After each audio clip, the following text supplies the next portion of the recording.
dengan Masya kali ini berarti backlanernya agak sedikit terancam. Kabuki harus memiliki cover. Mungkin di sini opsi yang tersisa adalah Ruby. Ya baru disebutkan dan itulah dia yang dipick.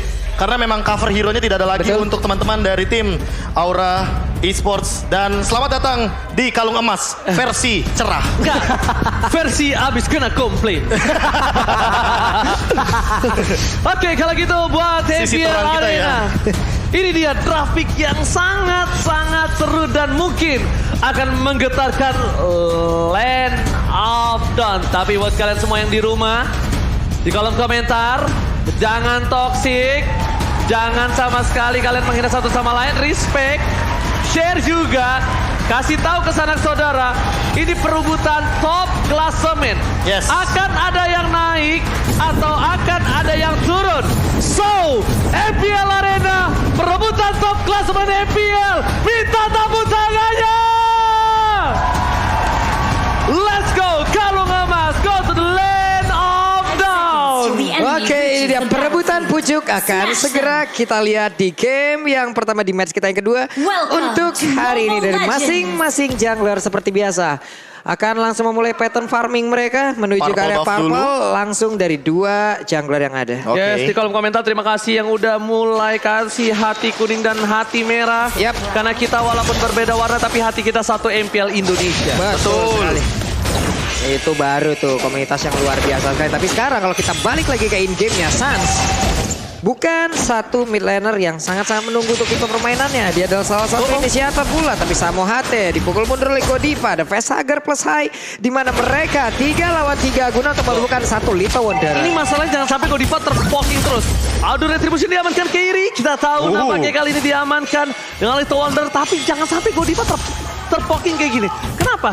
Ini sebentar lagi mereka kalau Godivanya tumbang atau first blood akan ada inisiasi ke arah satu buah orange buff, Profesor. Iya, bahkan Itu bisa yang di-invade dan untuk Kairinya juga udah level 3. Jadi otomatis kalau misalkan adu untuk dari segi retribution, damage-nya bakal lebih tinggi.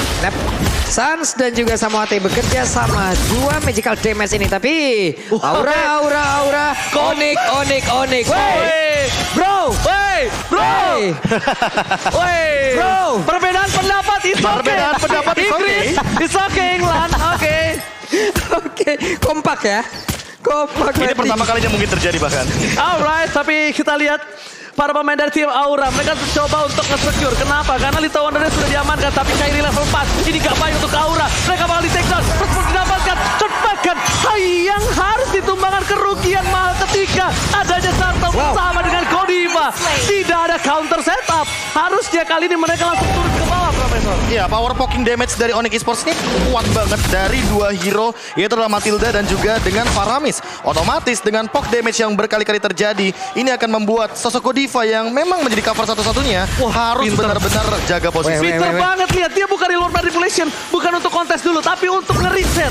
Tapi para pemain dari tim Aura akan ada team fight terlebih dahulu. Karena outside Wabi Kairi dari bilang utama berpakat. Para pemain dari tim Aura mencoba untuk secure dan bahkan Hurricane Dance yang menjadi heavy spin mengamankan posisi dari seorang Kairi.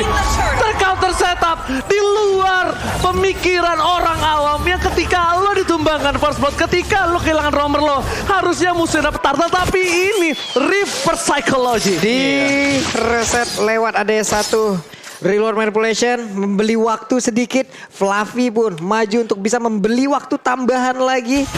Dan itulah yang terjadi untuk Balmon ya, berhasil tertangkap. Mereka kehilangan satu jungle dan mereka kehilangan untuk Turtle pula. Dan gak cuma itu, tapi teman-teman dari Onyx Esports juga kerugian karena mereka harus banget untuk mendapatkan ke arah setup Turtle. Karena lawannya adalah Popol Kupa. Kenapa? Popol Kupa ini hero anti-gank. Dia punya trap dan buat sekarang Kairi sepertinya gagal untuk mendapatkan ke arah orange buff. Oke, Godiva masih mau lebih. I'm offended. Tidak terlalu terburu-buru karena apa? Stars juga masih ada altar. Dia nggak bakal mau coba untuk paksa tim fight. Dia nggak bakal Coba mungkin dipicu barusan. itu bakal coba dipaksa untuk benar trigger altarnya. Karena kalau trigger altar, mereka pasti bakal coba zoning out ke arah cewek. Mereka mau menangin gold lane-nya dan mereka bakal memantaskan diri di menit 4 atau 5 untuk dapetin turret dengan bersama pertingan. Wah, ini pertempurannya kayak ada lagi nih. Sekarang giliran Aura Fire yang akan memberikan tekanan habis-habisan. Coba lihat high-nya. Kemungkinan akan mengeluarkan langsung ke arah heavy spin untuk bisa mendapatkan langsung ke arah cewek. Tapi terlihat belum ada pergerakan yang begitu optimal lagi akan mereka keluar. Ya karena mereka sadar, lihat mereka nggak numbangin siapa-siapa di sana. Kalau mereka cover extend yang ada terjadi hal yang kedua kalinya. Ingat, terlihat di sini langsung ada reward manipulation yang membuat Sans tumbang. No altar, Godiva bersama-sama HT masih menjaga gold laner mereka masing-masing karena kita tahu Aura dan Onyx memiliki power di gold lanernya. Oke, ini Godiva pun memberikan sebuah backupan karena mau nggak mau di sini dengan adanya dua player dari Onyx pun dia bakal bisa ditinggal sendirian untuk papaling kupanya. Ya, ini kalau kita ngomongin soal bagaimana Melisanya yang susah di geng, sebenarnya Popol Kupanya juga susah di geng sih. Sama-sama nggak bisa di take down di bagian gold laner, tapi Turtle-nya ini karena di top lane, jadi mau nggak mau ya, gold lanernya ikut team fight. Sooner or later jadi 5 lawan 5. Itu keuntungan di tangan dari Aura Fire karena mereka balik lagi punya kubat, tapi lihat yang di zoning out dari belakang adalah Samo. I'm open untuk dikeluarkan tembakan dan bisa di spot point. Heavy spin kali ini belum kuat dapetin Heiser takedown. Melissa, Thunderclap, Flavi dibalaskan. Sedangkan Godiva merelakan dirinya untuk ditumbangkan asalkan para pemain di laningnya masing-masing. 3 pemain yang tersisa untuk menjaga laning bisa balik lagi ke laningnya. Karena kalau misalnya Flavi yang tertakedown, ini case-nya beda. Boots, dengan adanya posisi dia sebagai seorang PSP laner, udah pasti turret dengan sangat easy didapatkan. Profesor dan juga Pak Mulu. Iya, tapi poin pentingnya di sini adalah Vexager tidak tersentuh. Yap. Dan Sans, dia udah tumbang 2 kali. Alhasil kalau misalkan kita ngomongin soal mid laner yang tugasnya memang sekarang jadi jantung dari sebuah tim, mau tidak mau mereka harus lebih bersabar dan tidak boleh terpick off lebih cepat karena tadi nggak ada altar. Oke, lihat. Itu macro play itu, bro. Lihat, dia dipukul dulu di Thunderclap, dia tahu sekarat, jadi nggak langsung di-clear minionnya. Iya. Jadi minion itu dipastikan untuk 2 kali heal secara nggak langsung. Untuk 2 regen. kali regen. Ini gimana lagi ya? Plus nantinya mereka juga harus memikirkan Melissa yang ada di dalam tubuh dari Onyx Esports. Melissa harus sangat diwaspadain apabila dia mendapatkan free space dan tadi ada satu wah, contoh dia utama. Ini mau kemana ceweknya? Masih bisa bergerak dengan S1 go away tapi sekarang sekarang hilang sudah. Ter-outplay dibalaskan keadaan ini dia altar. Dari seorang Vexager posisi terbuka, Sans responsif. Dan bahkan ini akan menjadi satu buah surat yang pecah harusnya. Sans dive ke dalam. Fokus ke Godiva. Lihat dia bisa diberikan terlalu sakit dan tangkap cewek. Kali ini no. Memastikan dirinya mendapatkan turret dari top lane tanpa harus sama sekali pick off. Godiva gak boleh masuk. Godiva gak boleh extend karena gak ada yang bisa mengcover ke arah top lane. Lihat posisi di arah ESP lanernya gak ada yang bisa nge-cover sama sekali. Dan high terdeteksi dengan Soulbloom. Dan bahkan kayaknya nggak ada yang expect tiba-tiba Sans-nya itu flicker. Dia tahu, oke di sini dia adalah sosok Faramis, dia punya cloud altar. Dan dia mencoba untuk menyelamatkan cewek yang dia ada di tengah-tengah dari reward manipulation. Sehingga ketika ceweknya juga masih mampu untuk bertahan, dia tahan buat fire-nya. Disitulah team fight-nya bakal jadi 2 untuk sekarang. Ini apa yang udah kita sebutkan dari tadi ya, Melissa kalau bisa kalau sampai bisa mendapatkan satu free space, terlihat ada 2 momen yang sangat mengakibatkan Aura Fire dalam ancaman begitu berarti. Sekarang untuk Turtle-nya berhasil diambil oleh Onyx. Oh, jangan sampai di extend, jangan sampai di extend. Mereka pertama kehilangan retribution, mereka nggak dapat mendapatkan Turtle. Turtle kali ini di tangan Onyx Esports. Para pemain dari tim Onyx Esports, walaupun Turtle mereka dapatkan hanya 1, nggak perfect untuk tim Aura, tapi gold difference yang mereka miliki itu masih memantapkan diri mereka dengan 1000 gold di atas Aura. Kenapa? Ya, secara individual ya. Yes, turret. Secara individual, turret dan segala macamnya. Team fight di atas. Level 9 juga masalahnya. Yep, betul. Jadi secara individual otomatis retribution dari Kairi damage-nya lebih tinggi. Dan walaupun ya 2 turtle-nya diamankan oleh Aura Fire, entah kenapa Kairi dia ada di level yang 11. 2 level ahead dari Hai. Pertama, dia bisa mendapatkan 1 point kill, 3 assist, dan bahkan jungle individual dari tim Aura Fire dimakan semua sama dia dengan adanya keuntungan menang ke tim fight. Flavi akan coba dipaksa, ini nggak baik kalau Flavi ter-takedown dan Vexager pintar sekali. Dia nggak buka reward manipulation. Dia tahu kalau dia buka langsung mengcover Flavi, itu yang ditunggu oleh tim Onyx. Itu yang akan mereka nanti ya. Karena Bootsnya udah datang dari kanan, udah tahu ini Vexager kelihatan posisinya kuat Thunderclap, wow. Langsung masuk Thunderclap, langsung Rensel harus meng-cancel sendiri pula. Sebentar untuk sekarang yang contoh talisman berhasil diambil oleh Vexager, berarti akan ada cooldown yang baik plus ceweknya dapat space lagi. Ingat Melissa dia punya 1 Mayas on yang itu bisa membuat lagi pergerakan yang begitu baik dan juga ada 1 desa dalam hutan, namun untuk sekarang Kairinya berhasil untuk kabur dari area tersebut. Cover yang sangat indah dari Hai belum bisa dijemput, tapi itu setidaknya memastikan Kabuki still survive. Dan bahkan ingat Aura bisa maksa team fight di arah mid lane. Aura masih memiliki reward manipulation dan Aura masih memiliki Godiva di garis depan untuk I'm offended. Menurut gua ketika dia tidak memaksa team fight, tandanya bukan itu yang dituju, bukan turret tapi Lord. Iya, tapi poin pentingnya di sini juga Onyx Esports jangan lupakan bahwa ada Samoh dengan Matilda. Kita tahu favor power Dari sosok Matilda itu heal up-nya juga cepat sekali. Dan bisa membawa satu hero keluar dari real world manipulation. Sehingga teamfight di real world manipulation menurutku harus lebih diperhatikan sama Facehugger. Jangan sampai nanti dia nge-pop out untuk real world manipulation ketika tidak ada hero yang bisa dia take down. Karena Samo pasti akan menyelamatkan satu setidaknya dari kotak tersebut. Jin tarik ulur. Among Vendors gagal, tandanya dari tim Aura yang harus mundur. Gak boleh extend karena mereka udah tahu satu source skill yang cukup lama. Ya maybe 30 something Profesor KB. Udah masa tim fight balik. Dan kalau Samo juga masuk terlalu dalam, ingat masih punya heavy spin. Jangan sampai terjadi seperti yang sebelumnya di Turtle yang pertama. Mereka ditahan untuk melakukan retribution atau lethal counter sekalipun. Ya, atau kalau mau ya laning management dulu. Betul, Karena balik lagi untuk sekarang rata-rata kita ngomongin soal gold masih tetap beda di 2000. Jadi artinya Aura Fire tetap farming.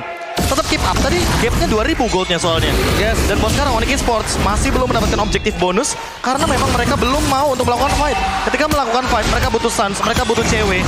Dan ini momen Lordnya bisa untuk dipaksa mendapatkan sebuah play bahkan untuk sekarang karena mereka udah ready dengan 4 pemainnya. My God, mereka memaksa tim fight karena mereka lihat di arah belakang sana ada altar. Putra jauh, Real World Manipulation polisi dibuka dan Kairi itu berangkat di belakang depan kan Melissa membuat Fluffy kali ini harus serang flickernya. Yang bisa di mana lihat Kairi kali bisa nge-take down. Depan dapetin 1 point kill. Boss's coming up, Godiva menghilangkan fosilnya. Tapi ternyata Samo tidak akan merelakan secepat itu. Para pemain dari tim Onyx Esports, mereka yang menangkan tim fight kali ini. Dan bahkan gila jungle. Fluffy akhirnya join dan Fluffy almost never enough. Bahkan nice try Fluffy, nice try.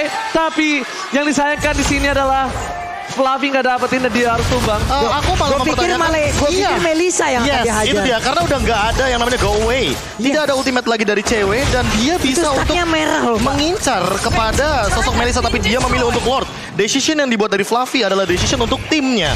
Tapi secara untuk mempertahankan bagaimana team fight selanjutnya, dia tidak mengincar karena cewek karena mungkin berpikir bahwa cover dari Samo akan menyelamatkan hal tersebut. Jadi ada dua sisi di sini. Of course, kalau ada dua sisi di sini. Kalau aku lebih ke arah ini dia bakal useless banget untuk mengincar karena seorang cewek. Yang ada dia bakal dikadal-kadalin sama gading ini seorang Samo. Ada baiknya do or die menuju ke arah Lord. Dia dapat atau nggak dia bakal tumbang. Dan bahkan kalau ke arah seorang cewek, dia nggak punya gambling. Dia nggak punya gambling kalau menurut aku pribadi ya. Kalau di luar dia masih punya gambling bro. Walaupun ya persentasenya ya maybe cuma 80-20. Sebenarnya kalau gue melihat tadi masih 50-50. Kenapa? Karena dari mereka levelnya pun masih sama, atributnya juga masih sama. Kita tahu untuk memberikan damage dari Fluffy dengan stack seperti itu akan sangat cepat sekali. Dan Melissa bukan hero yang tebal dan kemungkinan tidak ada item defense di dalam tubuhnya. Ya chance-nya mungkin kayak gini, 85 ke 15 sama 80-20. Mau nggak mau dia harus pilih yang lebih besar chance yang untuk lebih besar. didapatkan. Iya, tapi balik lagi di sini kita tahu Kairi dia menyimpan Retribution, dia juga sudah selesai dengan itemnya. Radiant Armor, Facehugger juga udah selesai dengan Glowing One, Suns udah selesai dengan Winter Trenchant. Jadi cukup menjawab dari masing-masing para pemain. Facehugger tercounter oleh Kairi. Suns juga menutup bagaimana pergerakan dari Real World Manipulation-nya Facehugger yang merupakan hero signature juga. Dengan 9 kali pick, 67% win rate. Oke, di arah late game ini cewek ini bakal sakit banget. Entah mengapa, apapun yang terjadi, Facehugger ini kayaknya nggak boleh ngebuka posisi. Aku ngelihatnya, Facehugger ini emang sengaja dipaksa untuk ngebuka posisi. Itu tugasnya Boots, Thunderclap. Again and again, untuk menutup Real World Manipulation. Dia nggak bisa ditumbangin, dia punya sprint, soft skill, dan bahkan objektivitas dari Aura bukan teamfight lagi. Udah ke arah covering. Itu yang bakal merubah gameplay dari Aura. Iya, dan bahkan untuk sekarang dominasinya udah mulai terlihat bagaimana dari Kairi yang benar-benar leading dengan item yang begitu banyak. Dan untuk dari Fluffy-nya sendiri dia juga tidak akan bisa menumbangkan ke arah Boots dengan cepat karena Boots-nya juga sangat kuat di sini dengan 3 layer bar HP. Dari sosok Masya, kita tahu Masya begitu tebal, berlipat ganda dari darahnya, dan dia juga bisa langsung engage ke arah belakang. Samo, untuk saat ini yang mungkin harus diperhatikan, jangan sampai malah dia yang terpick off terlebih dahulu, karena dia sangat dibutuhkan untuk tim fight jangka panjang. Ngantuk banget sih kalau mukulin seorang Boots ya. Capek pak. Capek banget sih. Yang ada malah bonyok-bonyok sendiri. Tapi ini bahaya. Kalau mereka nggak bunuh ini bahaya loh. Soalnya informasi telah dapatkan, yes, Hai dipaksa heavy spin kali ini. Tapi trigger disiplin. Again and again. Ya, karena ada Guardian Helmet. Trigger disiplinnya ini bagus banget. Kayak untuk soft skill yang keluar itu benar-benar harus dengan wise. Ya, sama aja kayak misalkan kita 1v1 assassin. Siapa yang keluar ultimate terakhir biasanya dia yang menang. Yap. Nih tadi terlihat kan Melissanya, efek slow-nya loh. Dari Maya Son juga, dari Muddles-nya. Itu semua gak bakal bisa ditahan habis-habisan oleh pemain dari Rafael. Belum lagi kalau memang lingkaran dari Madresnya kena ke seluruh player itu, ya udah damage-nya pasti akan berbeda dengan Popaleng Kupai mungkin solo. Ini akan menjadi solo target versus dengan satu target area. Untungnya mereka masih punya Yif yang bisa mengcover satu area dari sisi damage-nya. Sakit. Sakit banget loh itu Pak. Ini barusan ditabrak lagi tapi Samoate sendirian. Samoate apakah dia terlalu overcommit untuk bisa melakukan? Namun untungnya Sans menjemput kali ini. Sengaja lihat ceweknya poking dari seorang Akai di zoning out.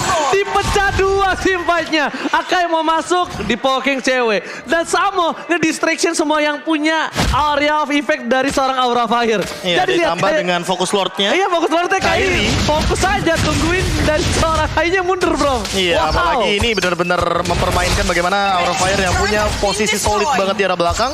Godiva juga tidak bisa berbuat banyak karena balik lagi di sini dia harus mengcover dari kabukinya. Takutnya kan kayak tadi loh, tiba-tiba ada Boots datang Thunderclap ke arah belakang dan gak ada covernya. Yang ada kalau misalkan gak punya cover, Aura Fire udah pasti bakal diacak-acak sama Boots.